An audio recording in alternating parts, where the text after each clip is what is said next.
chapitre 3, versets 1 à 8, on lit ensemble la parole de Dieu. Ecclésiaste chapitre 3, versets 1 à 8, la Bible nous dit quelque chose, elle nous dit il y a un temps pour tout. Un temps pour toutes choses sous les cieux. Un temps pour naître et un temps pour mourir. Un temps pour planter et un temps pour arracher ce qui a été planté. Un temps pour tuer et un temps pour guérir. Un temps pour abattre et un temps pour bâtir. Un temps pour pleurer et un temps pour mourir. Un temps pour se lamenter et un temps pour danser. Un temps pour lancer des pierres et un temps pour ramasser des pierres. Un temps pour embrasser et un temps pour s'éloigner des embrassements. Un temps pour chercher et un temps pour perdre. Un temps pour garder et un temps pour jeter. Un temps pour déchirer et un temps pour coudre. Un temps pour se taire et un temps pour parler. Un temps pour aimer et un temps pour haïr. Un temps pour la guerre et un temps pour la paix. Amen. Alléluia. Il y a un temps pour tout. Il y a un temps pour tout. Et cette phrase, elle a l'air tellement simple. Hein. Ça a l'air tellement simple de dire ça. Il y a un temps pour tout et vous le savez qu'il y a un temps pour tout. Et on peut savoir ces choses-là et trouver que c'est tellement simple comme un paysage, un décor que l'on connaît tellement bien. Et on peut passer devant plusieurs fois sans remarquer la beauté de ce décor, sans remarquer la profondeur de ce passage-là. Celui qui l'a écrit, vous le savez, c'est l'Ecclésiaste. L'Ecclésiaste, c'est quelqu'un qui a fait ce que nous n'avons jamais fait. Il s'est assis. Et il a dit, j'ai observé tout ce qui se fait sous les cieux. Il a regardé, il a analysé tout ce qui se fait sous les cieux. Vous voyez, vous, quand vous voyez des petits enfants tomber, jouer, vous vous en moquez, vous voyez un petit enfant qui tombe, qui se relève, vous rigolez. L'Ecclésiaste, il a analysé. Il a analysé. Vous voyez des gens naître, vous voyez des gens grandir, vous voyez des gens mourir, et vous dites, ah, c'est la vie. L'Ecclésiaste, il a analysé ça. L'Ecclésiaste, hier, s'il était au mariage, il n'aurait pas fait comme nous à rigoler. Ah, oh, c'était bien, c'était pas un péché d'avoir fait ça. Gloire à Dieu, hein. Mais l'Ecclésiaste, il aurait analysé. Pourquoi ils font ça? D'où ils viennent? Mais qu'est-ce qui se passe? Dieu, il a analysé toutes ces choses.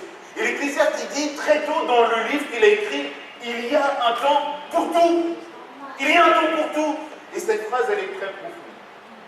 Très profonde parce que très tôt dans la Bible, Dieu nous montre qu'il y a un temps pour tout. Une des premières phrases de la Bible nous dit quoi? Il y eut un soir, il y eut un matin, ce fut le premier jour. Dieu nous montre déjà que le temps existe. Le temps, c'est quoi? Ça veut dire qu'il y a un début et il y a une... Ça nous parle de limite, le temps. Le temps nous parle de limite. Et la limite nous renvoie, nous, à notre humanité. Ça nous dit que nous, les êtres humains, nous sommes... Vous avez changé, hein, maintenant vous commencez à dormir. Hein. Nous sommes limités. Ce passage nous renvoie à notre humanité. Nous, les êtres humains, nous sommes limités. Il y a un temps pour tout. Il n'y a rien qui est éternel sur cette terre. Même cette prédication qui est la meilleure prédication de la terre. Amen, voilà. S'arrêtera un jour. Non, pas un jour, hein. Ça s'arrêtera tout à l'heure. Il va s'arrêter. Même tout est limité. Et l'Ecclésiaste, quand il dit ça avec une profondeur. Il dit ça avec une inspiration spirituelle. Lui qui a analysé tous les événements, les mouvements des hommes. Il dit, mais il y a un temps pour tout.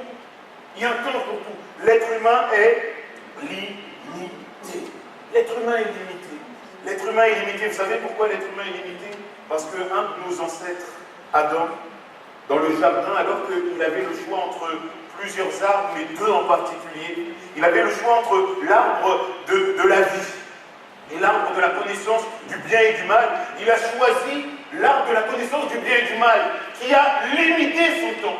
Et Adam, vous savez, il a vécu très longtemps. Il a vécu combien de temps, Adam? Parce que Landry a un chèque de 1000 € pour celui qui trouve la réponse. Combien de temps Adam a vécu? Combien?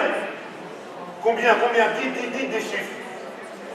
Allez, je retrouve mes notes en même temps. Allez, dites des chiffres. 925. Qui dit 950? 925. Qui dit 925? Plus ou moins? Plus il a vécu. Il a vécu 930 ans. C'est long. C'est long, hein? Imaginez 930 ans.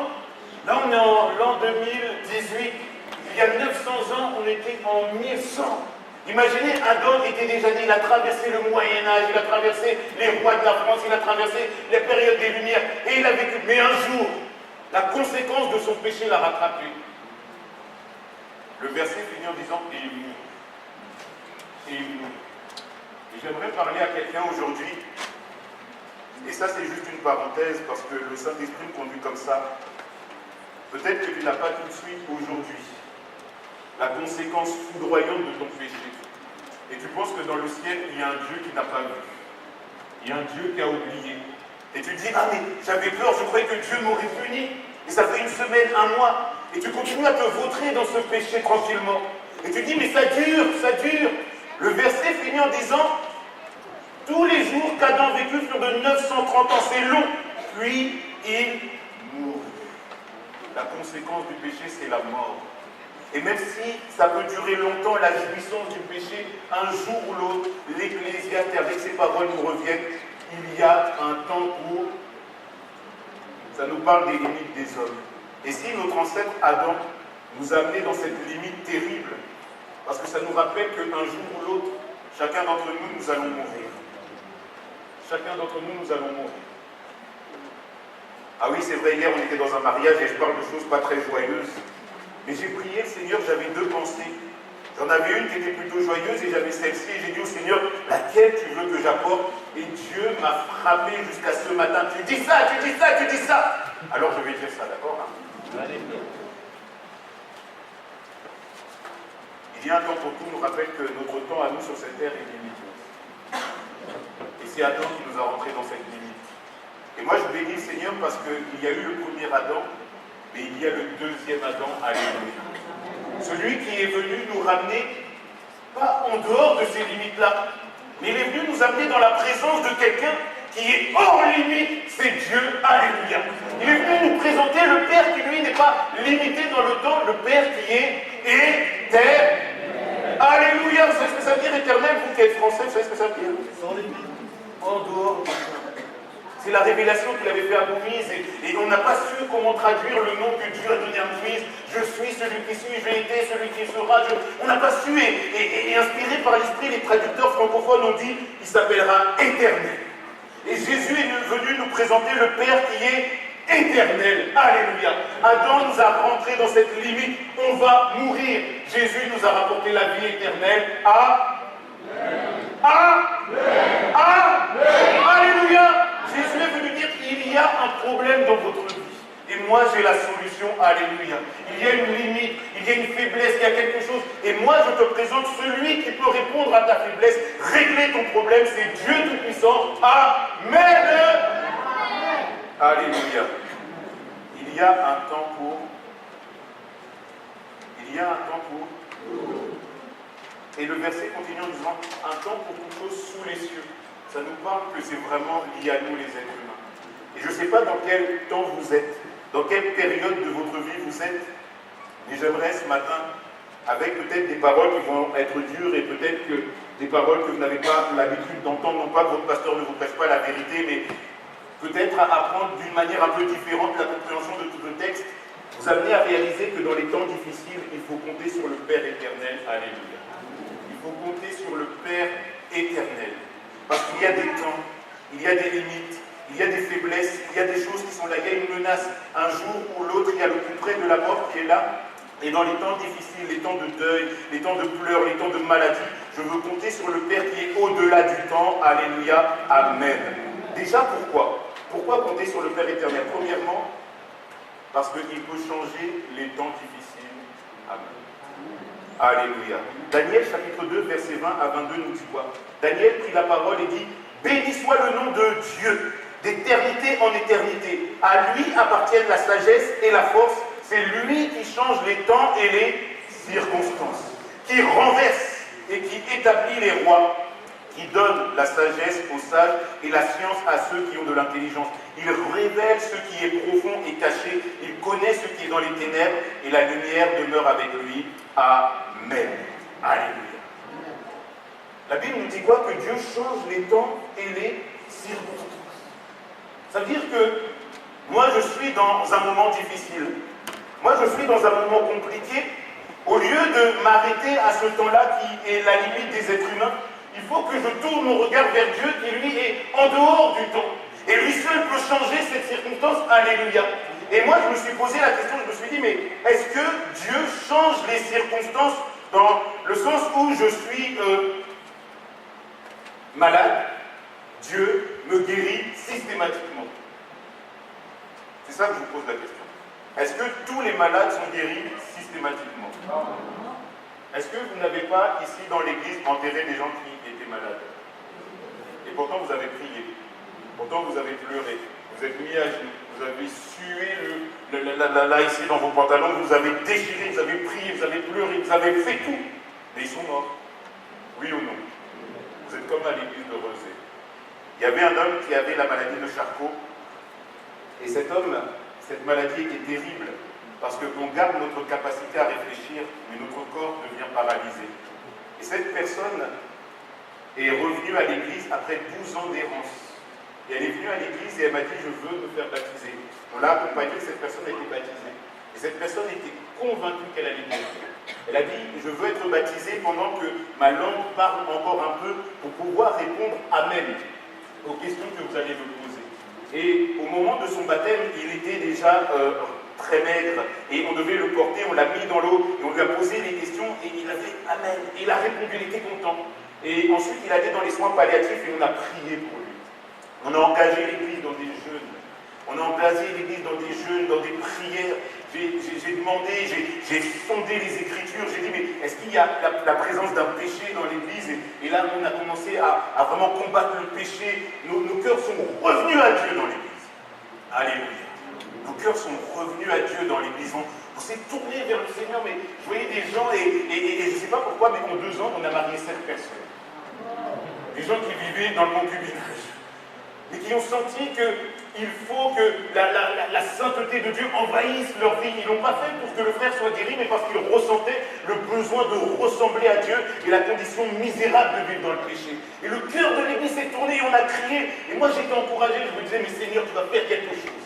Et à chaque fois que j'allais dans le couloir des soins palliatifs, que je voyais le médecin qui me connaissait bien et les infirmières, j'étais là et je me disais, mais vous inquiétez pas, vous inquiétez pas, on prie, voilà, on prie, on continue à prier. Et on avait des réunions avec les médecins et moi je disais, oui, mais imaginons, ils sortent d'ici debout en marchant. Et ils disaient, oui, mais vous savez, on n'a jamais vu ça. Moi j'ai dit, mais vous inquiétez pas, on prie. Et on l'a enterré.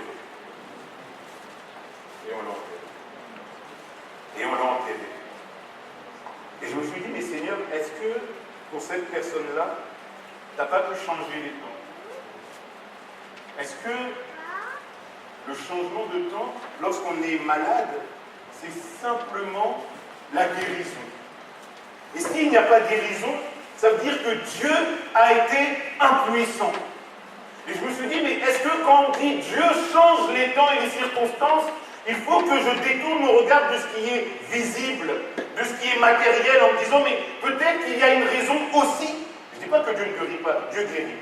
Mais est-ce que Dieu n'a pas une action qui est aussi spirituelle? Alléluia. Et là, il y a 3 personnes dans la Bible qui sont venues. J'ai pensé au serviteur d'Élisée. Le serviteur d'Élisée, il est avec son maître et il voit une montagne comme ça. Et il y a plein d'ennemis tout autour. Et il a peur des ennemis. Et il dit, mais ceux qui sont contre nous sont trop nombreux. On est dans le combat, on est dans la guerre et ça frappe de tous côtés. Vous savez, comme dans la vie où ça frappe de tous côtés, il y a un problème à l'église. Non, il n'y a jamais de problème à l'église. Il n'y a jamais de problème dans l'église. Ça, c'est la première chose que Landry, qui était mon maître de stage, m'a dit. Oiseau, tu verras l'église est faite de gens parfaits. Alléluia, amen. Il n'y a personne à Dijon qui a dit amen. Hein? L'église est faite de gens parfaits. Hein? Monsieur, regardez comment vous êtes beaux. Tout le monde s'aime dans l'église. Hein? Il n'y a même pas besoin de pardon. Je ne sais même pas pourquoi il y a des versets de pardon. C'est pour les païens, ça. Hein? Nous, on s'aime tous dans l'église. Jamais on se critique. Il n'y a pas de concurrence, il n'y a pas de compétition, il n'y a pas de jalousie, il n'y a pas de calomnie. Ça n'existe pas, ça, dans l'église. Mais ça existe. Et parfois, quand un chrétien a des problèmes dans son travail et qu'il essaye de trouver un oasis dans ce monde, dans l'église, et que dans l'église, on le jalouse, on le critique, on regarde ses avions, on dit ceci, cela, c'est difficile. Et c'est comme le serviteur d'Élisée qui voit des ennemis tout autour. Et je me dis, mais Dieu n'a pas fait partir les ennemis tout de suite. Qu'est-ce que Dieu a fait? Dieu a ouvert ses yeux. Et il a vu qu'il y a des ennemis, mais il y a des alliés. Alléluia. Il y a des gens qui sont là avec lui. Il y a des gens qui sont là avec lui. J'ai pensé aussi aux disciples d'Emmaüs qui sont déçus, qui sont dans l'incompréhension et qui sont en train de marcher un peu comme... L'André, est-ce que tu peux venir marcher avec moi, s'il te plaît? Il y a des choses que je n'ai pas changées, en vrai. Et Jean-Louis, est-ce que tu peux marcher avec nous, s'il te plaît? Et les noirs, on va jouer le mauvais rôle. Hein. Il n'y a qu'un noir qui peut dire ça. Vous, les blancs, dites jamais ça. Hein. Nous, on est les disciples d'Emmaüs. Et là, il y a Jésus. Après la résurrection. Après la résurrection. Il était plus mince avant la résurrection. Et nous, on est en train de marcher. Et il y a quelqu'un qui marche. Et on marche et on parle de choses glorieuses. Vous connaissez le passage? Il parle de Jésus qui est mort, Jésus qu'on a mis au tombeau, et de femmes qui sont venues et qui ont vu que le tombeau était vide, qui ont rencontré des anges qui leur ont dit Jésus est vivant et qui sont repartis. Il parle de ça. Et pendant qu'ils sont en train de parler de ces passages qui pour nous est le fondement de notre foi, eux ils sont tristes.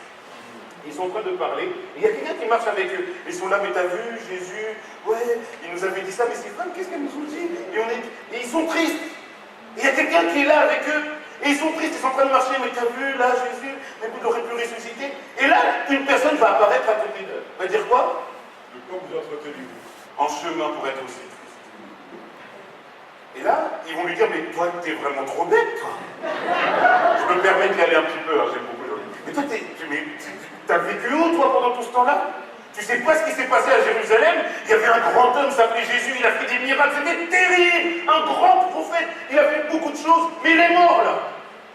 Nous, on croyait qu'il allait revenir faire des choses extraordinaires, mais il est mort. Il est mort. C'est vrai que des gens nous ont dit qu'il allait ressusciter, mais on ne sait pas trop, tu vois. Et là, Jésus va leur ouvrir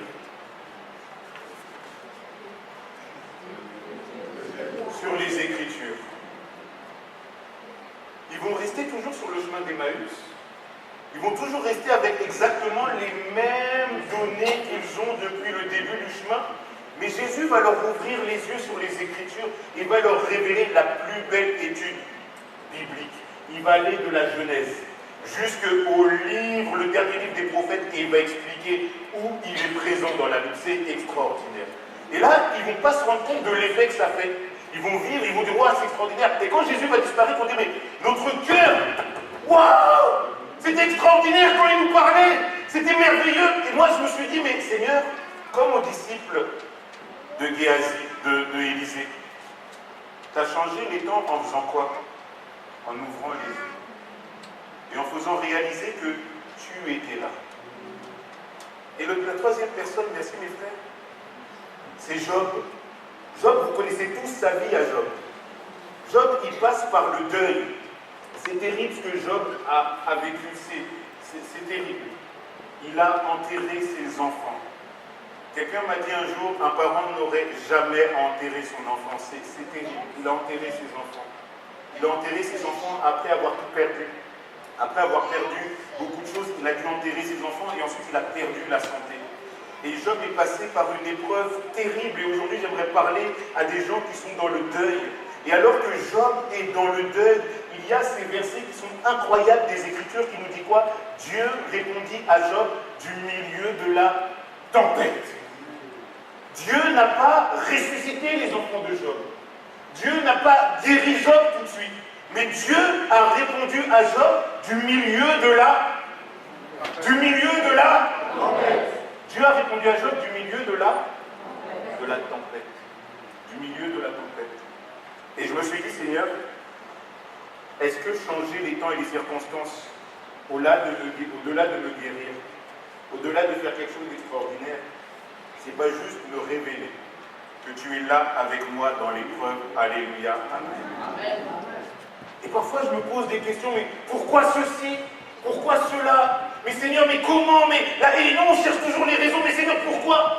Mais notre prière devrait être, Seigneur, montre-moi que tu es là. Alléluia. Je veux, Seigneur, parce que tu révèles, c'est ce qui est dit, tu révèles les choses qui sont cachées. Je ne veux pas, Seigneur, chercher les raisons cachées, mais je veux chercher ta présence qui est cachée à mes yeux. Amen. Je peux livrer un peu mon cœur? Je peux? Hein? De toute façon, vous allez le faire, donc c'est pas politesse hein, que je vous ai demandé ça. Quelque chose que pas beaucoup de gens savent, c'est qu'en partant d'ici, Lise était enceinte. Lise était enceinte de 4 mois, il y a 2 ans, quand on part d'ici. Lise était enceinte. Le déménagement était compliqué et je remercie vraiment David Esther qui nous a donné un coup de main extraordinaire dans l'appartement. Mais le déménagement était compliqué, elle a dû quitter l'appartement, partir, et il y avait tous les mouvements, il y avait Diana, tout ça. Et Lise a perdu l'enfant. Elle a perdu l'enfant. Et moi j'étais déjà parti. Parce que vous savez, j'étais parti avant Lise. Donc Lise est restée ici toute seule, elle a perdu l'enfant ici. Et moi j'étais là-bas. Et Lise a perdu l'enfant le samedi, la veille de ma première prédication à Rezé. J'avais préparé cette prédication. Je l'avais préparée, je m'étais mis dans la prière, je me suis dit, Seigneur, j'avais préparé mes chaussettes, mes habits, ma ceinture, ma cravate, j'avais tout préparé. J'avais dit, Seigneur, il faut absolument que ce premier jour, ils vont m'entendre prêcher en tant que pasteur de l'église. Je frappe. C'est ce que j'avais demandé à Dieu. Dieu, quand je vais ouvrir la bouche, la puissance de Dieu tombe et elle est tout. J'avais dit, Seigneur, c'est comme ça que ça va se passer. Et là, samedi soir, un coup de fil terrible, on n'aime pas recevoir ce genre de coup de fil, à des heures qui sont vraiment bizarres. Alors que Lise n'a pas l'habitude de m'appeler le samedi soir ou me déranger quand je suis en train de travailler parce qu'elle sait qu'il y a une certaine heure le samedi soir où j'aime être concentré pour demain. Et là, mon téléphone sonne, c'est Lise et je décroche. Et elle me dit tout à l'heure, je suis allé dans les toilettes et j'ai vu l'enfant. Je suis tout seul à Rezé. Je connais personne à part M. Maréchal. Je suis dans une période, un temps vraiment difficile. Et je connais la Bible. Je sais que Dieu change les temps et les circonstances. Mais je suis tout seul. Tout seul. Et je dis quoi? Dieu, tu peux changer les temps et les circonstances. Mais est-ce que Dieu va faire sortir le fœtus qui est tombé dans les toilettes, le remettre dans le ventre de Lise, le faire vivre? Est-ce que ce serait ça, changer les temps et les circonstances? Ou dans ce temps de deuil terrible qui me frappe de façon soudaine, la venue d'un enfant, c'est tellement d'espérance, de joie. Et je vous rappelle qu'à l'époque, j'en avais qu'un seul, qui n'avait même pas 1 an. Et il y avait beaucoup de joie et d'attente dans mon cœur. Et j'ai dit, Seigneur, là, j'ai besoin. J'ai besoin que tu me montres que tu es là avec moi. J'ai besoin, Seigneur, que tu me soutiennes. Parce que tout seul, je ne peux pas, Seigneur. J'ai besoin de toi. Et je ne peux pas vous expliquer comment ça s'est passé. Mais j'ai senti la main de Dieu. J'ai senti la main de Dieu. Alléluia. Et moi qui avais prévu, qui avais préparé ma montée sur l'estrade de ma première prédication, je l'ai montée comme je ne l'ai jamais montée. Je l'ai montée avec quelqu'un qui me tenait. Quelqu'un qui m'a soutenu pendant la prédication et j'ai apporté le message que Dieu m'a donné. Les gens ne se sont rendus compte de rien. Je suis monté après, j'ai pleuré, ça je ne vous le cache pas. Mais le temps où j'étais sur l'estrade, Dieu m'a tenu, Dieu m'a tenu, Dieu m'a tenu. Et le message est passé, et je ne regardais pas mes notes, je fermais mes yeux, je disais Seigneur, il faut que je parle. Et là, je me suis senti gardé par Dieu. Et j'ai compris que Dieu, quand il change les temps, c'est qu'il nous ouvre les yeux sur sa présence dans les temps difficiles. C'est ça, Seigneur, tu changes les temps, alléluia. Parce que le diable, ce qu'il nous fait, c'est que la difficulté, il aveugle notre regard. Il aveugle notre foi. Et j'aimerais dire à quelqu'un aujourd'hui qui est là au milieu de nous, Dieu est avec toi. Amen. Dieu est avec toi. Et peut-être que tu cries, peut-être que tu te lamentes, peut-être que tu dis, mais je suis tout seul, ma famille n'est pas là, personne ne me comprend. J'ose pas le dire à mon pasteur, mais que va penser le frère Atel? J'aimerais dire, le Seigneur est avec toi. Alléluia. Alléluia. Il dépasse les temps et les circonstances, il est éternel. Et il est là, d'ailleurs Jésus, en montant, nous a dit, mais je serai avec vous tous les jours, jusqu'à la fin du monde. Alléluia. Alléluia. Que son nom soit béni. Alors, ce matin, vous savez, mes frères et sœurs, ne pensez pas que Dieu ne vous soutiendra pas à cause de votre péché. Parce que s'il y a quelque chose qui ne change jamais en Dieu, c'est sa fidélité. Amen. Et si vous savez si vous savez être repentant, si vous savez demander pardon au nom de Jésus, alors la fidélité de Dieu agira. Et là où le péché a abondé, la Bible nous dit que la grâce a surabondé. Alléluia. Amen. Vous savez, lorsque Dieu répondra à Job au milieu de la tempête, c'est après que Job dira « Je reconnais que tu peux tout et que rien ne s'oppose à tes pensées. Quel est celui qui a la folie d'obscurcir mes desseins ?» Et Job répond « Oui, j'ai parlé sans les comprendre, de merveilles qui me dépassent, que je ne conçois pas. Écoute-moi et je parlerai, je t'interrogerai et tu m'instruiras. » Et Job dit au verset 5, « Mon oreille avait entendu parler de toi, mais maintenant mon œil t'a vu. » Maintenant mon œil t'a vu. Seigneur, est-ce que tu peux changer les temps et les circonstances ce matin dans la vie de quelqu'un? Est-ce que tu peux ouvrir l'œil de cette personne et montrer que, Seigneur, dans les temps difficiles, dans les temps de difficulté, dans les temps de tempête, tu te tiens à ses côtés. Alléluia, amen. C'est Dieu qui t'a soutenu. C'est Dieu qui t'a emmené ce matin ici. C'est Dieu qui t'a gardé le souffle de vie. C'est Dieu qui a renouvelé ta disposition. C'est Dieu qui ouvre ton entendement maintenant pour recevoir par la foi sa parole au nom de Jésus. Amen. Alléluia. Dieu change les temps et les circonstances. Rapidement, pour finir, je ne sais pas combien de temps j'ai. Vous avez une deuxième chemise, non? J'ai essayé. Il faut faire confiance au Père éternel, révélé par Christ dans les temps difficiles, parce qu'il change les temps et les circonstances. Il nous révèle sa présence. Mais aussi parce que Dieu nous donne, et merci à lui, il nous donne sa vision du temps. Ecclésiaste, toujours, chapitre 3, verset 11, il dit « Il fait toute chose bonne en son temps. » Même il a mis dans le cœur la pensée de l'éternité, bien que l'homme ne puisse pas saisir l'œuvre que Dieu fait du commencement jusqu'à la fin. Amen. Dieu nous aide à passer les temps difficiles parce qu'il révèle sa présence. Il change les temps en révélant sa présence dans le moment difficile. Et je ne vis plus le moment difficile comme abandonné, comme seul, mais avec quelqu'un à mes côtés qui est beaucoup plus fort. Alléluia. Mais Dieu me donne aussi, il me donne aussi la capacité de regarder ce temps comme lui le voyait. Il est dit ici qu'il nous donne la pensée de l'éternité. Nous, on a un regard qui est vraiment fini. Nous, les êtres humains. On voit que la difficulté de l'instant. Mais Dieu a une vision qui est globale. Et Dieu veut vous emmener, mes frères et sœurs, et je vais être très rapide sur ce point-là, Dieu veut vous amener à un peu élever votre regard du problème que vous avez ce mois-ci, cette année, mais que vous puissiez dire, Seigneur, en fait, ce problème s'enveloppe dans toute ma vie, et c'est toi, Seigneur, qui as la vision de toutes ces choses-là. Alléluia, amen. Il nous est dit ici, l'homme ne comprend pas ce que Dieu fait du début jusqu'à la fin.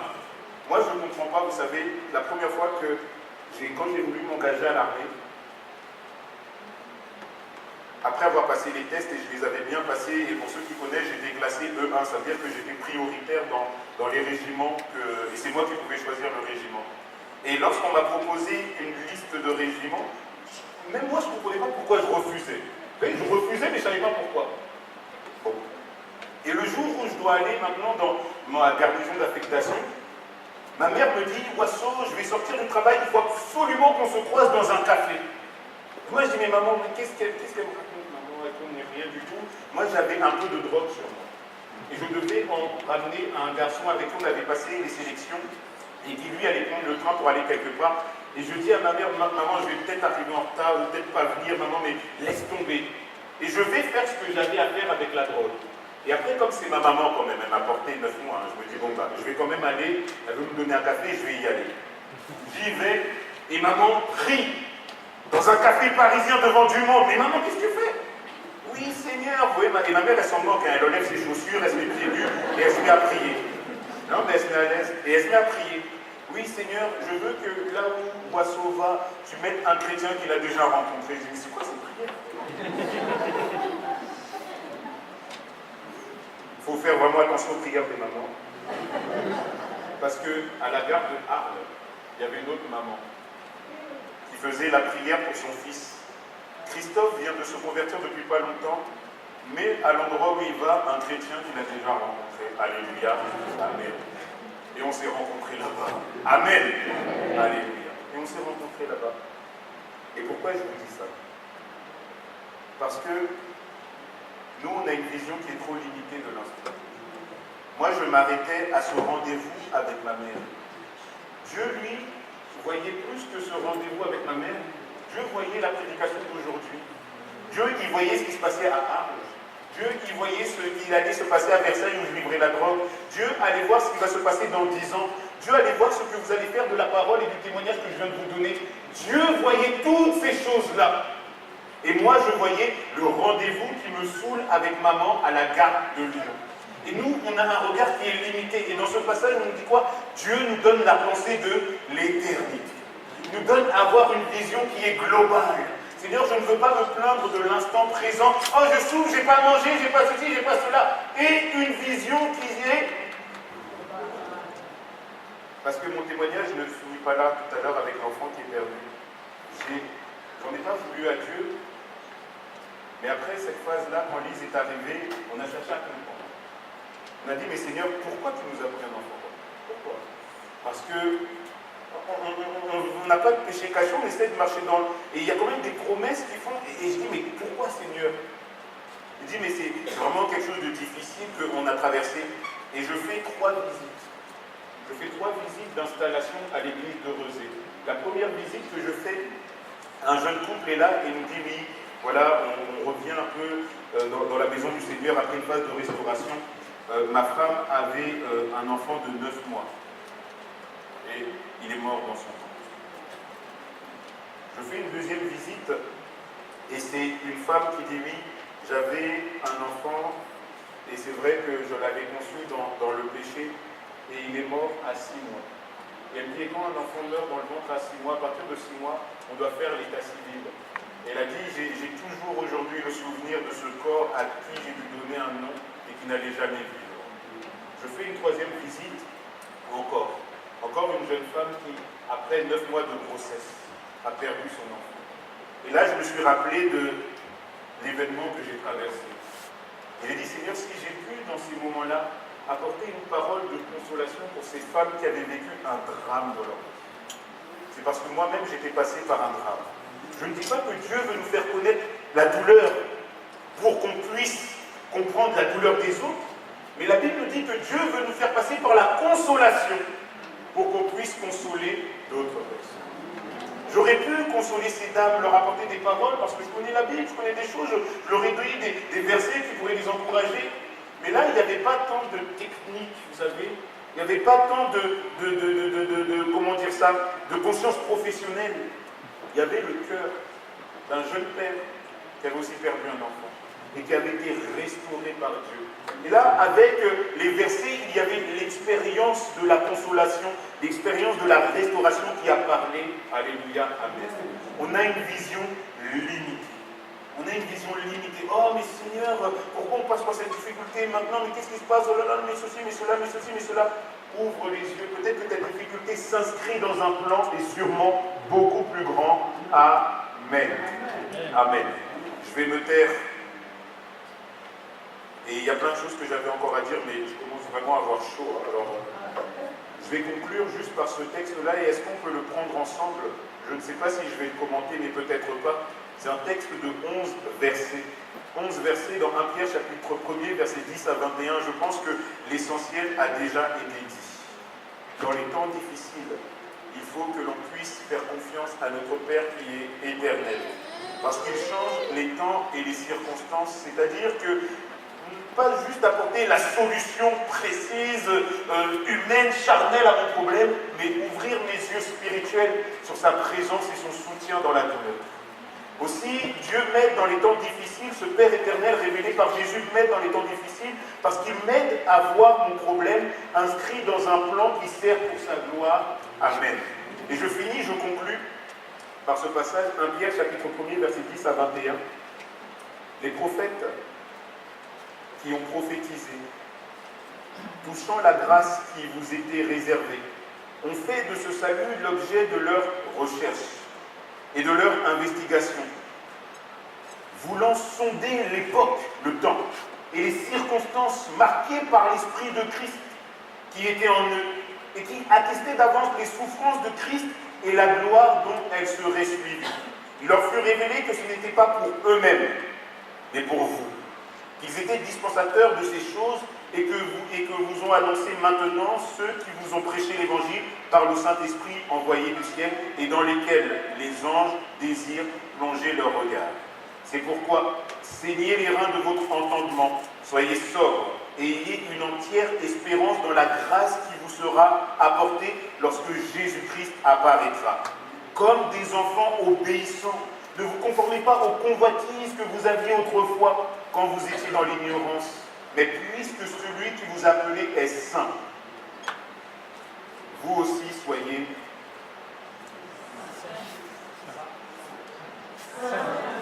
saints dans toute votre conduite. Selon qu'il est écrit, vous serez saints, car je suis saint. Et si vous invoquez comme Père celui qui juge selon l'œuvre de chacun, sans acception de personne, conduisez-vous avec crainte pendant le temps de votre pèlerinage, sachant que ce n'est pas par des choses périssables, donc limitées dans le temps, par de l'argent ou de l'or que vous avez été rachetés de la vaine manière de vivre que vous aviez héritée de vos pères, mais par le sang précieux de Christ, comme d'un agneau sans défaut et sans tache, prédestiné avant la fondation du monde, avant le début des temps, et manifesté à la fin des temps à cause de vous, qui par lui croyez en Dieu, lequel l'a ressuscité des morts et lui a donné la gloire, en sorte que votre foi et votre espérance reposent sur Dieu. Amen. On va se lever ensemble et on va prier. Il nous est dit dans ce passage,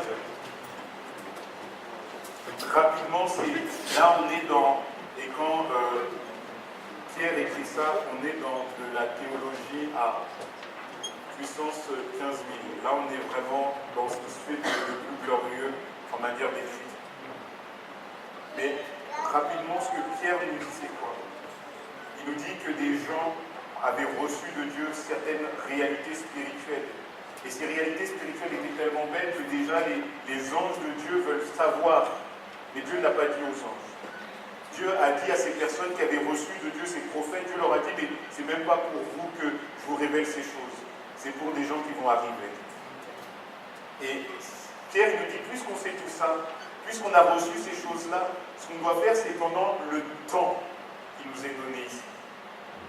Pendant ce pèlerinage sur cette terre, un temps qui va être limité. Il faut que l'on se conduise en mettant dans notre vie Dieu en priorité. Il faut qu'on conduise en s'approchant de Dieu et en s'éloignant du mal.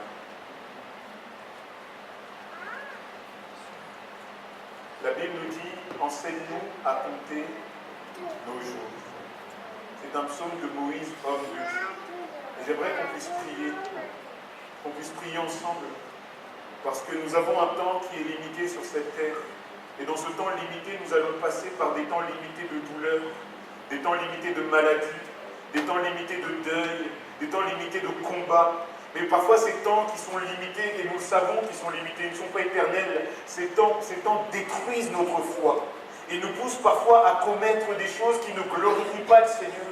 Nous poussent à critiquer Dieu, à critiquer le suivi du pasteur, à critiquer nos frères et sœurs, le soutien de l'Église.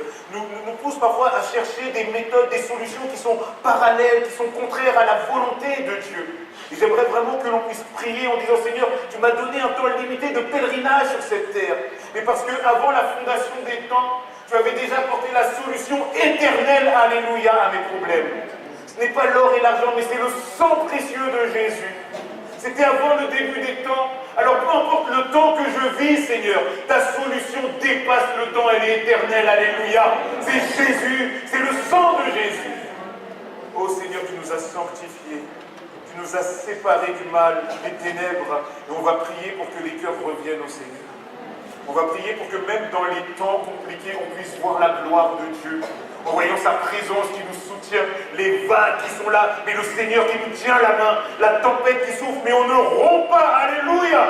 On n'est pas abattu, parce que le Seigneur est avec nous. Et même si on met un genou à terre, Dieu nous relève.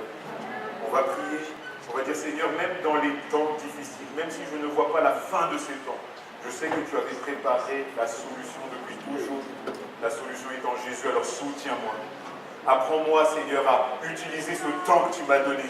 Non pas pour me plaindre, non pas pour critiquer, non pas pour me débrouiller moi-même, mais pour glorifier ton nom. Alléluia. Amen.